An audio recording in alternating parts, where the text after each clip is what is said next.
Hi ಎಲ್ರಿಗೂ ನಮಸ್ಕಾರ. Welcome back to ಅನುಪುಟು ಲೈಫ್ ಸ್ಟೈಲ್.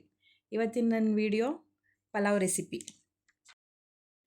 ಮೊದಲಿಗೆ ಒಂದು ಕುಕ್ಕರ್ಗೆ ಎಣ್ಣೆ, ಸಾಸಿವೆ, ಕರ್ಬೇವಿನ ಸೊಪ್ಪು, ಪಲಾವ್ ಎಲೆ, ಮರಾಠಿ ಮಗ್ಗು, ಅನಾನಸ್ ಹೂವು, ಕಸ್ತೂರಿ ಮೇಥಿ ಹಾಕಿ ಫ್ರೈ ಮಾಡಿ.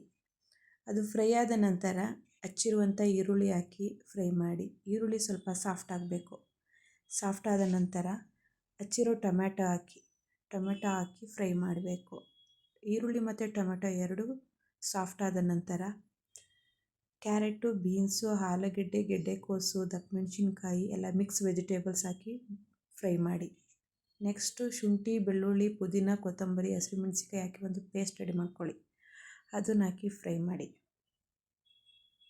ಅದೆಲ್ಲ ಚೆನ್ನಾಗಿ ಫ್ರೈ ಆಗಿ ಘಮ ಬರ್ತಾ ಇರೋ ಟೈಮಲ್ಲಿ ಅರಿಶಿನ ಪುಡಿ, ಧನಿಯಾ ಪುಡಿ, ಅಚ್ಕಾರದ ಪುಡಿ, ಗರಂ ಮಸಾಲ ಆ್ಯಡ್ ಮಾಡಿ ಎಷ್ಟು ಬೇಕೋ ಅಷ್ಟು ನೀರು ಹಾಕಿ ಅದಕ್ಕೆ ಅಕ್ಕಿ ಹಾಕಿ, ಅಂದರೆ 1 ಲೋಟ ಅಕ್ಕಿಗೆ 2 ಲೋಟ ನೀರು ಹಾಕಿ, ಉಪ್ಪು ಹಾಕಿ, ಕೊತ್ತಂಬರಿ ಸೊಪ್ಪು ಹಾಕಿ ಮಿಕ್ಸ್ ಮಾಡಿ. ಅದು ಕುದಿಯೋ ಟೈಮಲ್ಲಿ ಕುಕ್ಕರ್ ಲಿಡ್ನ ಕ್ಲೋಸ್ ಮಾಡಿ. 1 ವಿಸಿಲ್ ಬರಬೇಕು. ಅದಾದಮೇಲೆ ಬಿಸಿ ಬಿಸಿ ವೆಜಿಟೇಬಲ್ ಪಲಾವ್ ರೆಡಿ. ಇಷ್ಟ ಆದರೆ ರೆಸಿಪಿ ಟ್ರೈ ಮಾಡಿ. Thank you for watching.